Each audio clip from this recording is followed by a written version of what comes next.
Hello students, मैं हूं दीपा और ये है दीपा's ट्यूटोरियल। आज की क्लास में हम क्या करेंगे? कंबशन एंड फ्लेम करेंगे। जो इम्पोर्टेंट चैप्टर एक है आपका केमिस्ट्री में, आप ले सकते हो इसको।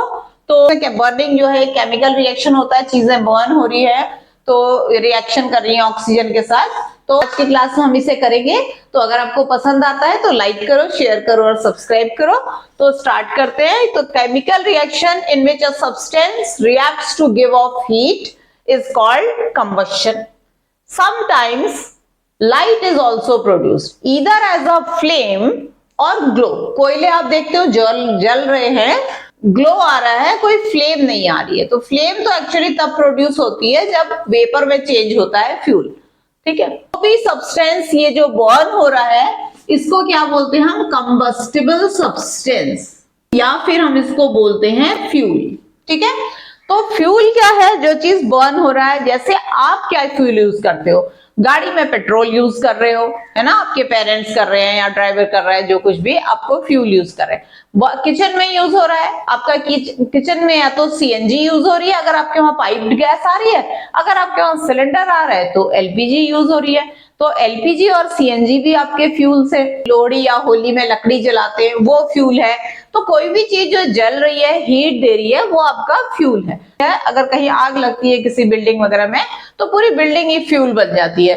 7th क्लास में ना बर्निंग ऑफ मैग्नीशियम रिबन करा था, तो वहां पे मैग्नीशियम रिबन जो था वो फ्यूल का काम कर रहा था। कहीं बारबेक्यू में देखते हो वहां पे जो कोयला होता है वो फ्यूल का काम। तो बर्निंग के लिए जो फायर ट्राइंगल हम एक बोलते हैं, फायर ट्रायंगल क्यों बोलते हैं? क्योंकि अगर ये आपकी फायर है, इसको 3 चीजें चाहिए। एक, इसको चाहिए एयर, एक्चुअली तो ऑक्सीजन चाहिए। ठीक है, एयर में ऑक्सीजन होती है 21%। उसके बाद दूसरा, इसको चाहिए फ्यूल। ठीक है, और तीसरी चीज इसको जो चाहिए, जो आपने अभी तक सुना नहीं है, वो है इग्निशन टेम्परेचर। ऑक्सीजन तो एयर में प्रेजेंट है, फ्यूल आप जो कोई भी दे रहे हो। तीसरी चीज जो इंपॉर्टेंट है वो है ignition temperature. Ignition temperature is the minimum temperature which is required for a fuel to start burning. ठीक है, जैसे आप देखते हो पेट्रोल डीजल है, उनका जो इग्निशन टेम्परेचर होता है वो कम होता है एज कंपेयर्ड लकड़ी के। फॉस्फोरस है ना, यहाँ पे रखा होगा, उसमें स्पॉन्टेनियस कंबशन हो जाएगा, अपने आप जल जाएगा, क्योंकि उसका इग्निशन टेम्परेचर रूम टेम्परेचर के बराबर है। ठीक है, तो इग्निशन टेम्परेचर वो मिनिमम टेम्परेचर है जहां पर एक कोई फ्यूल बर्न होना शुरू होता है। आप देखते हो कि जब लकड़ी जलाते हैं ना, तो शुरू में लकड़ी में जलने में मुश्किल होती है, क्योंकि लकड़ी का इग्निशन टेम्परेचर ज्यादा है, तो वो जल्दी गर्म नहीं हो रही उस टेम्परेचर तक। तो फिर क्या करते हैं, तो उसमें या तो हवन होता है तो घी डाल देंगे, या फिर लोहड़ी वगैरह थोड़ा सा केरोसिन डाल देंगे, है ना? तो केरोसिन डालने से क्या होगा, जब आपने आग लगाई तो केरोसिन जलेगा। केरोसिन का तो इग्निशन टेम्परेचर कम है, जल्दी से आग पकड़ लेगा। और जब केरोसिन जलेगा जब तक, तब तक लकड़ी गर्म हो जाएगी और अपने इग्निशन टेम्परेचर पे पहुंच जाएगी। तो फिर वो लकड़ी जलनी शुरू हो जाएगी, फिर आपको बार बार केरोसिन डालने की जरूरत नहीं है। आई बात समझ में? तो इग्निशन टेम्परेचर क्या होता है? कैरेक्टरिस्टिक प्रॉपर्टी है। आप ना इसको कम ज्यादा नहीं कर सकते हो इसको, जैसे कि आपने सोचा कि आपने आग बुझाने के लिए इग्निशन टेम्परेचर कम कर दे, नहीं। आप लोग ये बोलते हैं, बहुत बड़ी गलती है। तो क्या करते हैं, जैसे आग बुझानी है तो आग के ऊपर पानी डालते हैं। पानी एक बहुत अच्छा फायर एक्सटिंग्विशर है। क्या कारण है कि जब पानी डालेंगे तो जो फ्यूल है वो ठंडा हो जाएगा और अपने इग्निशन टेम्परेचर तक नहीं पहुंचेगा, तो फिर बर्निंग नहीं हो सकती है उसकी जब तक आप उसको ठंडा रखते हो, है ना? फायर एक्सटिंग्विशर का क्या प्रिंसिपल है, आग बुझाने के लिए क्या यूज करना है, इन तीनों में से हमें एक चीज हटानी है। ठीक है, तो क्या हम हटा सकते हैं? या तो हम देखो फ्यूल हटा सकते हैं, लेकिन फ्यूल जब, जैसे मान लो किसी बिल्डिंग में आग लग रही है तो पूरी बिल्डिंग ही फ्यूल है, तो आप वहां उसको नहीं हटा सकते हो। तो आप क्या करो, एयर की सप्लाई को कट ऑफ कर सकते हो। अगर छोटी आग है तो आप उसको ब्लैंकेट या सैंड से कवर कर सकते हो। तो ब्लैंकेट या सैंड क्या करेगा, ऑक्सीजन की सप्लाई को कट ऑफ कर देगा और आग बुझ जाएगी। दूसरी चीज है कि जो आपके सिलेंडर लगे होते हैं ना, रेड रेड कलर के फायर एक्सटिंग्विशर लिखा होता है, उसमें से कार्बन डाइऑक्साइड निकलती है। कार्बन डाइऑक्साइड ऑक्सीजन से हैवी है, तो क्या करेंगे, जैसे हम उसको स्प्रे करेंगे ना, तो वो क्या करेगी, फायर को कवर कर देगी, और फायर को कवर करेगी, ऑक्सीजन की सप्लाई कट ऑफ हो जाएगी। कार्बन डाइऑक्साइड जो है वो सपोर्टर ऑफ बर्निंग नहीं है, वो तो आग बुझ जाती है। तीसरी चीज जो यहाँ पर सबसे इंपॉर्टेंट है वो है इग्निशन टेम्परेचर। तो अगर हम किसी फ्यूल को कूल डाउन कर दें तो आग लगनी बंद हो सकती है, क्योंकि आपने फ्यूल को उसके इग्निशन टेम्परेचर तक नहीं पहुंचने दिया। ठीक है, तो अब क्या करेंगे कि ये इग्निशन टेम्परेचर कम करने के लिए बहुत अच्छा तरीका है वाटर। वाटर क्या करता है, फ्यूल को कूल डाउन कर देता है और फ्यूल जलना बंद हो जाता है। आपने देखा होगा हमेशा ऐसे होता है। तो हम क्या करेंगे इसमें, वाटर, इससे ना जो वाटर है फायर एक्सटिंग्विशर के लिए आपके पास दो एक्सेप्शन है जहां आप इसको यूज नहीं कर सकते हो। तो नंबर एक तो आपका है इलेक्ट्रिक फायर। तो अगर कोई इलेक्ट्रिक अप्लायंस है, आग लग गई, आपने पानी डाल दिया, नहीं, बिल्कुल भी नहीं, बिल्कुल शॉक लगेगा, क्योंकि पानी जो है नॉर्मली जो टैप वाटर जो आप यूज कर रहे हो वो आपका गुड कंडक्टर ऑफ इलेक्ट्रिसिटी है, कोई डिस्टिल वाटर तो है नहीं, डिस्टिल वाटर नहीं होता गुड कंडक्टर ऑफ इलेक्ट्रिसिटी। जो नॉर्मल वाटर आप यूज कर रहे हो टैप वाटर, वो गुड कंडक्टर ऑफ इलेक्ट्रिसिटी है और उससे शॉक लग जाएगा। ठीक है, तो क्या होता है अगर कहीं अगर आग लगती है तो फायरमैन सबसे पहले क्या करते हैं, उस एरिया की इलेक्ट्रिक सप्लाई को कट ऑफ करवाते हैं। तो इसलिए जो है तब उसके बाद उस पर पानी डाला जाएगा और आग बुझेगी। ठीक है, दूसरी जो फायर है जो है पेट्रोलियम फायर। तो आपने देखा होगा कि जो पेट्रोल या डीजल या केरोसिन होता है वो पानी से हल्का होता है और वो ऊपर फ्लोट करता है पानी के ऊपर। तो अगर पेट्रोलियम में आग लग गई तो पानी डालेंगे लेकिन पानी नीचे चला जाएगा और petroleum will keep on burning. ठीक है, वो जलता रहेगा। तो क्या करते हैं, इसके लिए एक फोम आता है, वो फोम नहीं, नॉर्मल एक फोम होता है जो पेट्रोलियम से भी हल्का होता है। तो पेट्रोलियम को कवर कर देता है और उसके बाद उसमें जो है उसकी आग जो है बुझ जाती है। ठीक है, इसके लिए ना आपके उसमें एक एक्टिविटी भी है कि आप ये पेपर कप को, अगर आप पेपर, तो आपको पता है कि बहुत आसानी से आग पकड़ लेता है, लेकिन अगर आप इस पेपर कप में पानी भर दोगे ना तो ये पानी जो है, ये फ्लेम जो है, इससे पानी गर्म हो जाएगा, पेपर जलेगा नहीं। क्यों? क्योंकि इस पानी ने पेपर को ठंडा रखा हुआ है, तो पेपर आग नहीं पकड़ रहा है, इग्निशन टेम्परेचर तक नहीं पहुंच पा रहा है अपने, और इसलिए आग नहीं पकड़ रहा है। तो पेपर कप में पानी गर्म किया जा सकता है। ठीक है, बस छेद होके बुझना नहीं चाहिए फ्लेम, अदरवाइज इसमें मतलब आप थोड़ा सा मोटा पेपर ले लो तो वो अगर भीगा रहेगा तो वो जलेगा नहीं। अब जैसे आपने देखा होगा कि केरोसिन स्टोर करके रखते हैं, पहले से ना केरोसिन डोमेस्टिक फ्यूल की तरह यूज होता था, तो वो बर्तन में रखा हुआ आग नहीं पकड़ेगा, उसको तो तब आग पकड़ेगा जब आप उसमें माचिस लगाओगे। ठीक है ना, कहीं से फ्लेम पकड़ लेगा वो अगर, तो फिर वो आग पकड़ेगा, क्योंकि उसका इग्निशन टेम्परेचर रूम टेम्परेचर से थोड़ा ऊपर होता है, वो सेफ फ्यूल है।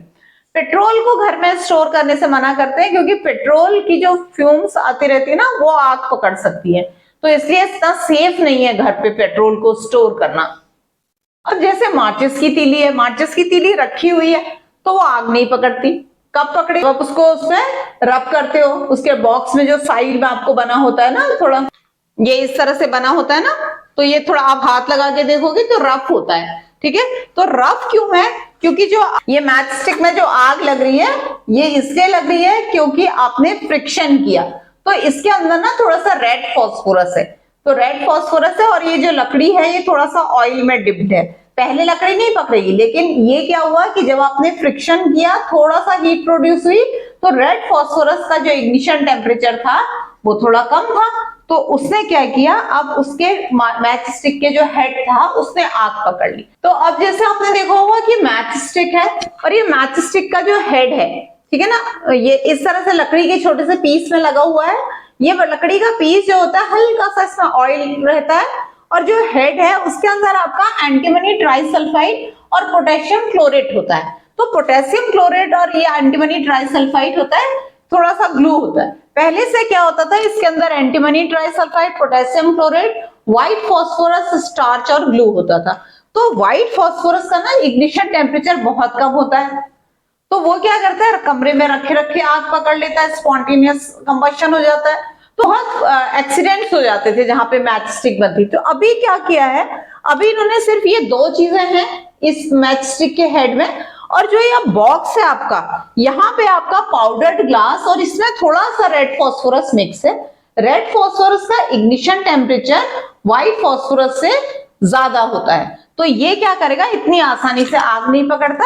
ऐसे हमने फ्रिक्शन किया, फ्रिक्शन से थोड़ी सी हीट प्रोड्यूस हुई और उससे ये आग पकड़ लेता है आपका मैच स्टिक। ठीक है, फॉरेस्ट फायर के बारे में आपने सुना होगा।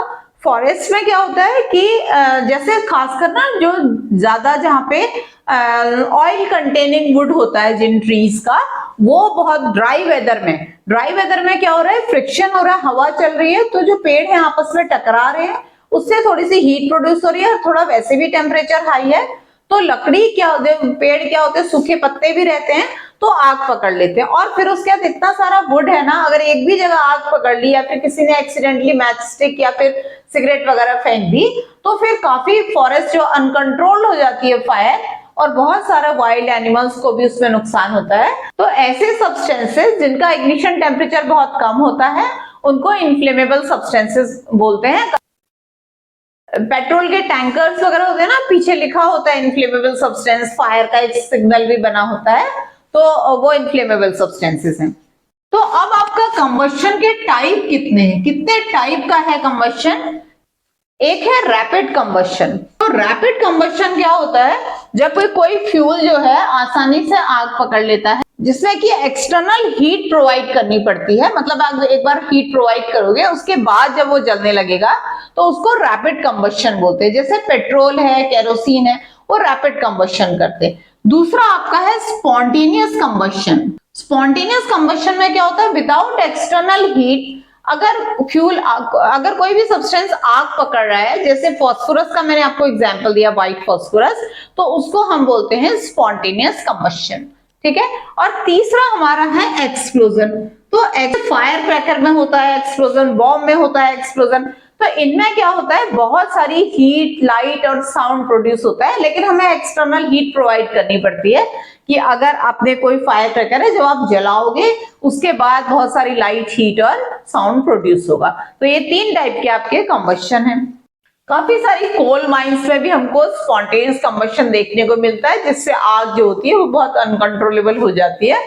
हम करेंगे फ्लेम वाला पार्ट। आपने देखा होगा कि जब कोई चीज बर्न होती है, कंबशन होता है, तो जरूरी नहीं है कि हमेशा लाइट आए। ठीक है, और कभी कभी लाइट फ्लेम के साथ आती है, कभी वो बगैर फ्लेम की भी आती है। जैसे कोयले जल रहे हैं, हल्का ग्लो है लेकिन वैसा फ्लेम नहीं है। तो फ्लेम बनने के लिए एक्चुअली क्या होता है, जब भी कोई फ्यूल वेपर स्टेट में आएगा और वो वेपर जब बर्न होगी, तब जाके फ्लेम बनेगी। सबसे कॉमन जो हम जानते हैं वो हम जानते हैं कैंडल की फ्लेम, है ना, कैंडल फ्लेम। तो ये ऐसे विक होती है और इस तरह से आपकी फ्लेम होती है। ये इसका आउटर पार्ट है, ठीक है, ये मिडिल पार्ट है। जो ये आउटर मोस्ट पार्ट होता है, ये ब्लू कलर का होता है, इसको ब्लू जोन या नॉन लुमिनस जोन भी कहते हैं। क्या बोलते हैं? नॉन लुमिनस जोन, क्योंकि इससे ना कोई रोशनी नहीं आ रही है, पर और ये ब्लू कलर का है, लेकिन इसमें सबसे ज्यादा हीट होती है, क्योंकि इस वाले पार्ट को बर्न होने के लिए ऑक्सीजन की बहुत अच्छी सप्लाई मिल रही है, जिसकी वजह से यहाँ पर फ्यूल का कंप्लीट कंबशन हो रहा है। ये जो होता है वो हॉटेस्ट जोन होता है। उसके बाद जो आपका मिडिल पार्ट है, ये आपका येलो जोन है, और इसे हम ल्यूमिनस जोन भी कहते हैं, ल्यूमिनस जोन। तो ल्यूमिनस जोन इसलिए कहते हैं क्योंकि रोशनी इससे आती है। अब क्या हो रहा है कि जब ये वाला डायरेक्ट आउटर एनवायरनमेंट के कांटेक्ट में तो नहीं है, तो यहाँ पर ऑक्सीजन सप्लाई इतनी अच्छी नहीं मिल रही है, तो फ्यूल का इतना अच्छा कंबशन नहीं हो रहा है, जिसकी वजह से क्या हो रहा है, यहाँ पे ये येलो फ्लेम मिल रही है। और अगर आप इसके ऊपर कोई चीज ढक्कन रखोगे ना थोड़ा सा ऊपर, तो उसमें ऐसे ब्लैक ब्लैक कलर का यहाँ पर ऐसे रिंग सा बन जाएगा, क्योंकि यहाँ पर अनबर्न्ड कार्बन पार्टिकल्स आपके इकट्ठा हो जाएंगे, जिससे काजल भी बनाते हैं।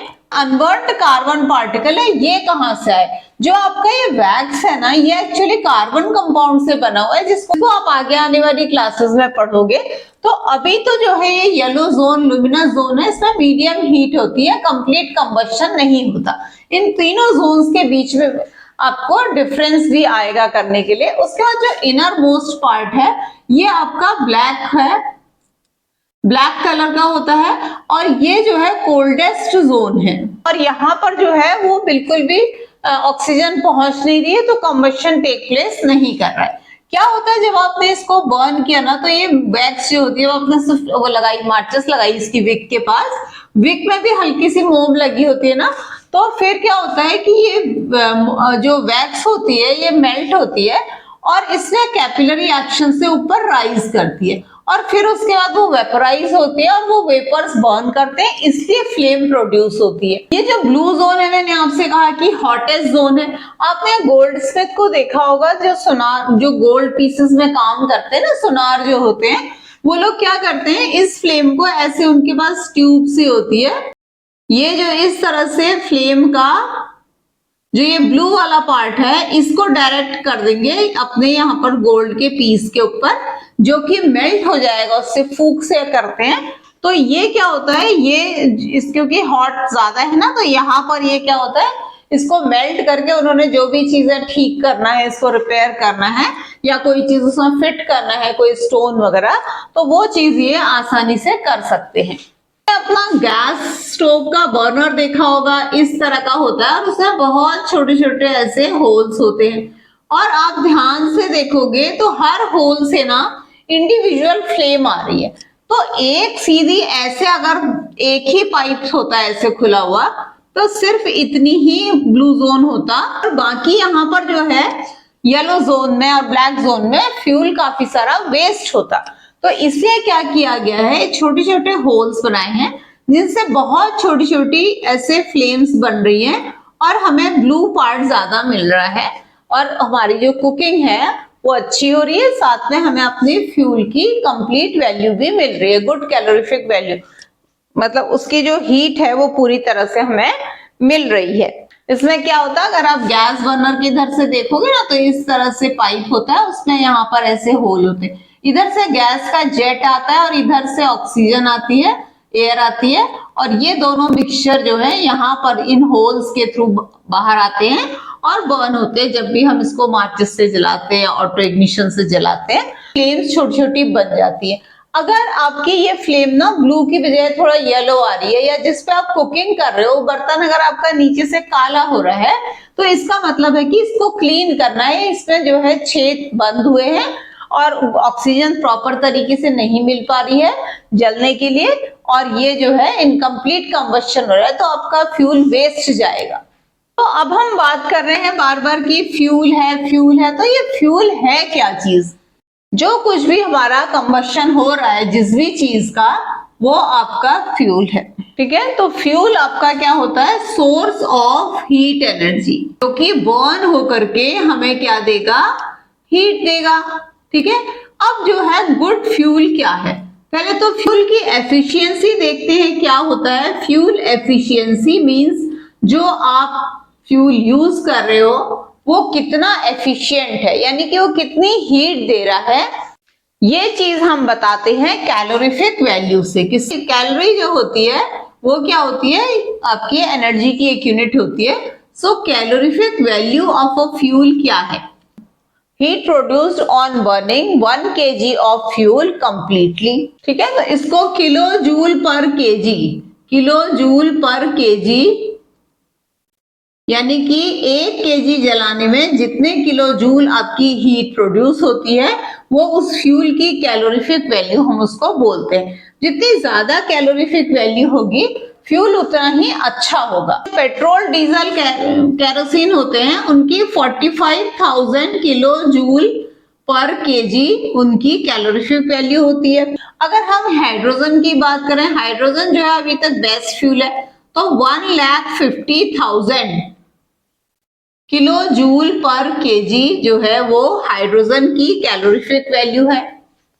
हाइड्रोजन को हम फ्यूल ऑफ द फ्यूचर भी बोलते हैं। जब कोल एंड पेट्रोलियम पढ़ोगे तो आप जानोगे कि एक आइडियल फ्यूल, एक गुड फ्यूल क्या होता है। जैसे लकड़ी है, पूरा बहुत सालों से हम लोग ह्यूमंस जो हैं वो वुड को एज फ्यूल यूज करते रहे हैं, लेकिन एशेज रहती है ना, राख रहती है लास्ट में, उसका स्टोरेज बहुत मुश्किल है और उसको अगर हम लोग अर्बन एरियाज में रह रहे हैं तो देखो काट के कहाँ रखेंगे उसको, है ना। उसकी calorific value 17,000 kilo joule per KG होती है, ठीक है। तो ये बहुत कम कैलोरीफिक वैल्यू है।